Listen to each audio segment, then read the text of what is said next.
The early development of RDF led to important contributions towards defense against anticipated and actual enemy air attack,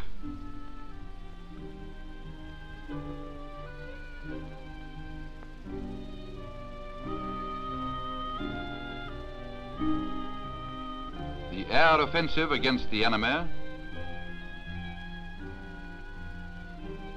an incessant struggle for the mastery of the sea,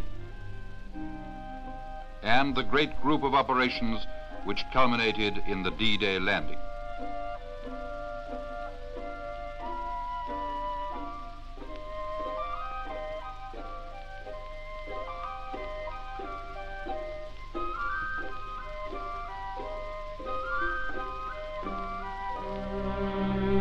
The darkening skies of the mid-1930s, with Germany openly rearming, led to great concern as to the state of our air defenses against superior, possibly overwhelming German air forces.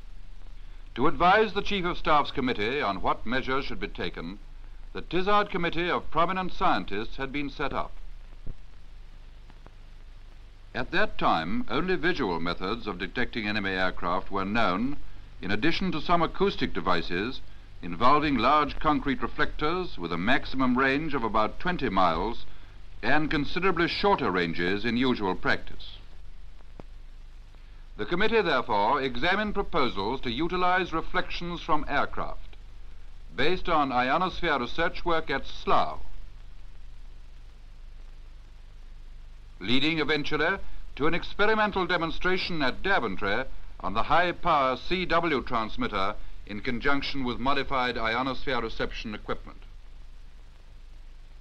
The results were sufficiently convincing to set in motion immediate and secret experiments on more elaborate lines at a station chosen for its remoteness on the east coast. Here at Orford, in May 1935, a small team of experimental scientists was detached from Slough to conduct these first experiments in RDF. By the end of the year, the original ionospheric gear working on 50 meters, now converted to the shorter wavelength of 26 meters to avoid Z-layer effects, was achieving ranges on typical aircraft at 10,000 feet up to 45 miles. During the early part of 1936, parallel experiments were started on the shorter wavelength of 13 meters, the choice for mobile requirements of a wavelength half that of 26, conferring a sufficient reduction in size and height of aerials to make gear based on this wavelength a practical proposition on portable masts.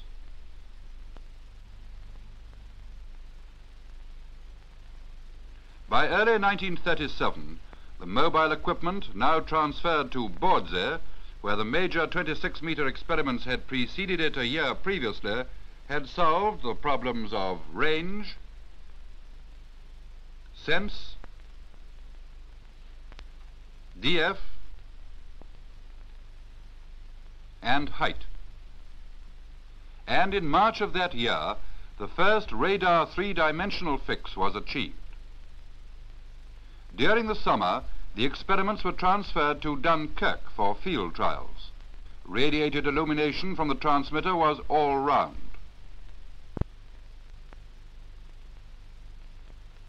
The receiver equipment being one-man operated, giving by the throw of a switch, search, range, DF, and height successively. Phasing of the receiver aerials could be carried out at the receiver itself. The equipment, conveyable in lorries or trailers, was the precursor of the mobile equipment which later operated in the Middle East to supplement the high-power fixed stations of CO type, chain overseas, developed on CH principles.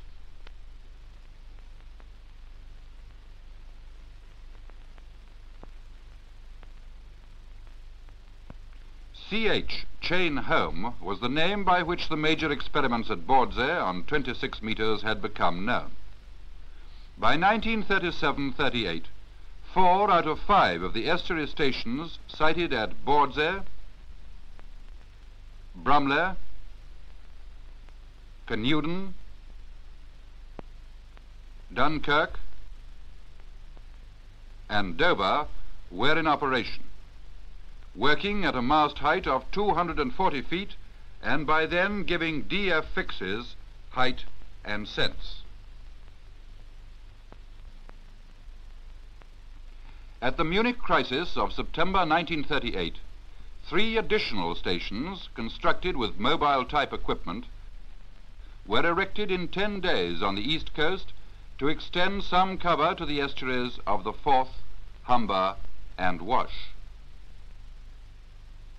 The jolt received at Munich gave rise also to energetic action in which by May 1939 14 further stations, additional to the original 5 estuary stations, were erected along the east coast on 240-foot wooden receiver and transmitter towers.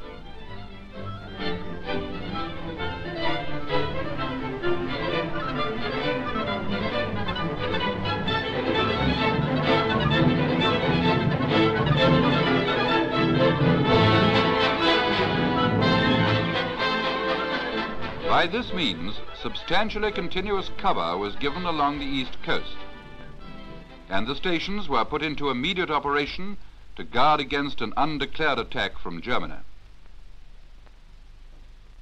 To make this possible, some of the technical staff from Bordsey Research Station concerned themselves wholly with the installation problems involved, working in conjunction with staff from No. 2 Installation Unit Kidbrooke, and in the maintenance of these stations on the air, continuing right through the declaration of war until relieved by the formation of 60 Group in February 1940.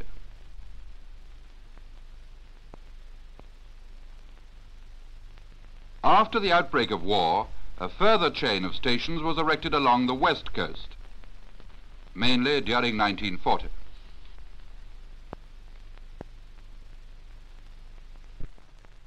The incidents of war coincided with the realization that the CH stations, owing to long wavelength sighting difficulties, were unable to cope with the early detection of low-flying aircraft.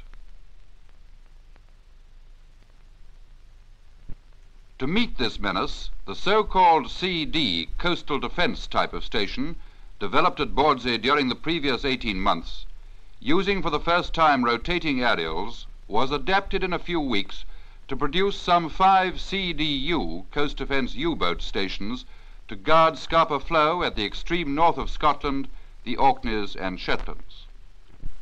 Subsequently, CD was modified to equip CHL stations, chain home low flying, with which both coasts of the British Isles were within the next year equipped to a large extent.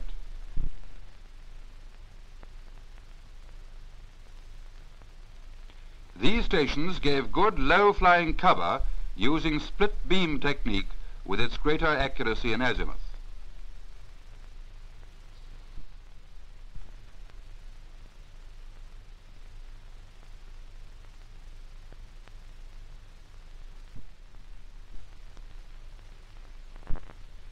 At an early stage at Bordsey, the necessity for the development of some equipment whereby friendly and hostile aircraft could be distinguished was apparent. In the IFF identification friend or foe system, the transmitted pulse was received by the IFF equipment carried in friendly aircraft, which re-radiated an amplified and coded signal which could be distinguished by the ground station receivers.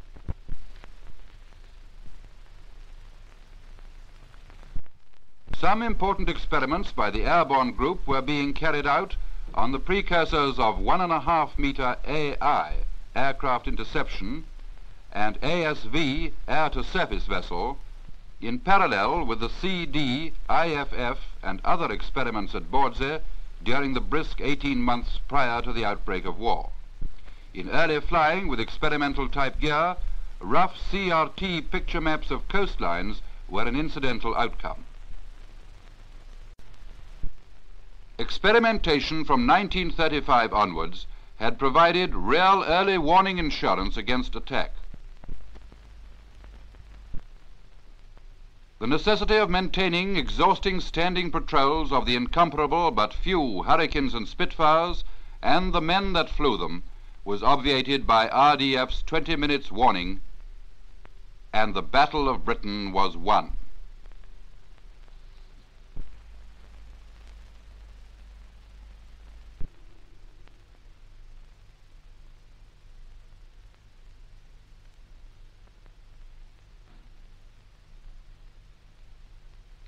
But although the day battle in the air was won, RDF had an ever-increasing part to play in the air war. Bordsey Research Station, transferred at the outbreak of war to a temporary home in Dundee, and later as TRE to more permanent quarters at Swanage, now devoted a great part of its research program to problems created by the new phase, the night battle. The defensive problem had changed. Instead of guiding fighter squadrons to large forces of hostile bombers by day,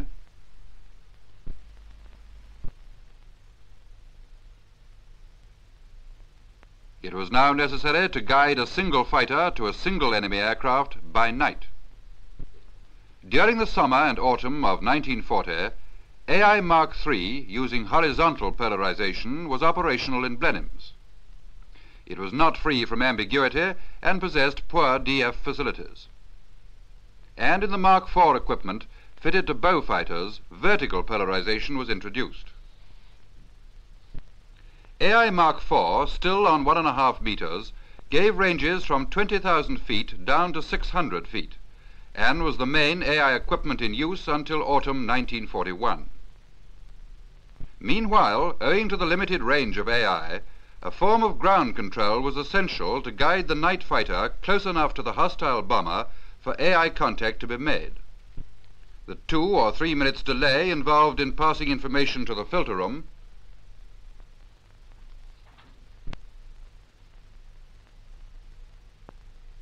could be eliminated by controlling the fighter direct from the ground RDF station. It was realized that accurate fighter direction demanded a new form of display which would present both range and bearing information in such a way as to give the ground RDF operator the target's planned position immediately and without calculation. Research on this problem produced in early 1940 the first successful PPI tube. Meanwhile, research was being carried out on the problems of a suitable rotating aerial system and of more accurate height estimation. In August 1940, the combination of PPI and 1.5 meter ground RDF, with the aerial rotating in step with the PPI trace, was given successful trials at Worth Matravers, to be followed shortly by the construction at Durrington of the first mobile equipment for the ground control of interception, or GCI. This station became operational immediately, but test flights showed that at certain vital ranges the aircraft was lost. To overcome this, a gap-filling technique was devised, which depended on phasing of the 2 halves of the transmitting aerial system.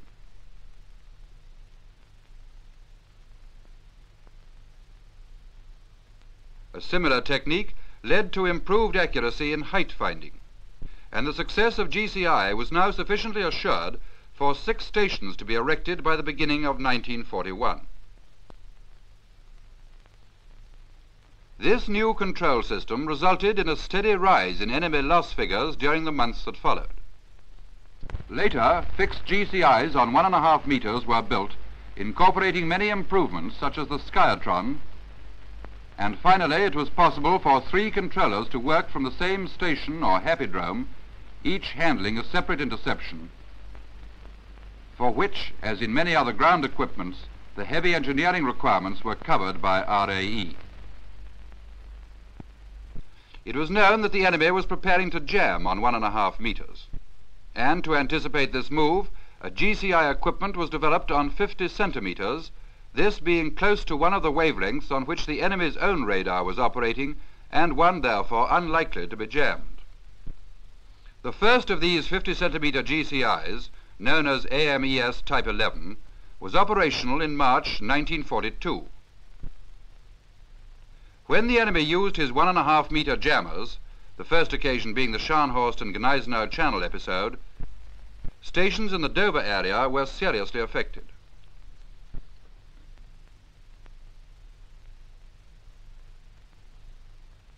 The advantages which would follow on the use of shorter wavelengths had been recognized since the first days of RDF. But the limitations of the earlier RDF equipments on wavelengths of 1.5 meters or more had to be faced during the early years of the war, since no practical technique for much shorter wavelengths was then available. These limitations on 1.5 meters presented increasing drawbacks as the war progressed. Drawbacks mainly due to the floodlighting inevitable on these wavelengths with aerial systems of reasonable size. Thus, 1.5 meter AI Mark IV experienced ground returns which filled the CRT and severely curtailed the maximum range, making it impossible to detect a target at a range greater than the AI aircraft's height above ground. So, AI Mark IV could not be used at all at very low altitudes. Moreover, the DF was comparatively poor. In the same way, height finding with CH, CHL and GCI was inaccurate and susceptible to sight, and these systems were very easy to jam. These drawbacks could be overcome if the radiation could be concentrated into a very narrow beam. The fairly new types of valves, the cavity magnetron and the klystron, became available by the summer of 1940, providing opportune solution to the problems of adequate radio frequency power radiation and the provision of local oscillators on wavelengths in the 10 centimeter or S-band region. Work could now go ahead on centimeter wavelengths to provide the narrow beam required. At the same time, the design of compact aerial systems was facilitated. The first application was AI, since at this time the danger of night raids was greater than ever, and AI needed the advantages associated with narrow beams. Two methods of scanning with the beam were evolved during the later part of 1940. The first was the spiral scan,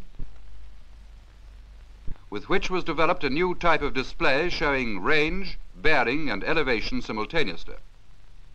Test flights with this equipment were made in February 1941. When further developed, the equipment became known as AI Mark VII, of which 100 were produced and fitted in Beaufighters, the first AI Mark VII squadron being operational in March 1942. AI Mark VIII, a higher power version of Mark VII, became a standard fitting in Beaufighter and Mosquito night fighters from January 1943 onwards.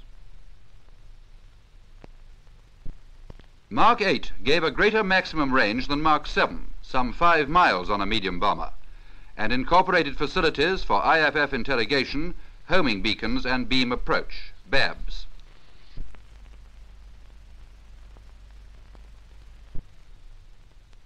The fundamentally new techniques associated with centimeter radar equipment necessitated changes in operational methods. To assist in a rapid and smooth changeover, PDS, Post-Design Services, formed in the spring of 1942, helped with their specialized knowledge to train service personnel on squadrons in the operational and maintenance problems involved, and proved an essential link in the introduction of new airborne equipment into the service. Another type of scan was helical, working with 2 tubes, one giving range azimuth, the other elevation azimuth display. Further developed by the Americans, the equipment became known as SCR 720. Its readoption by this country belongs to a later phase of the war, that of the Allied air offensive.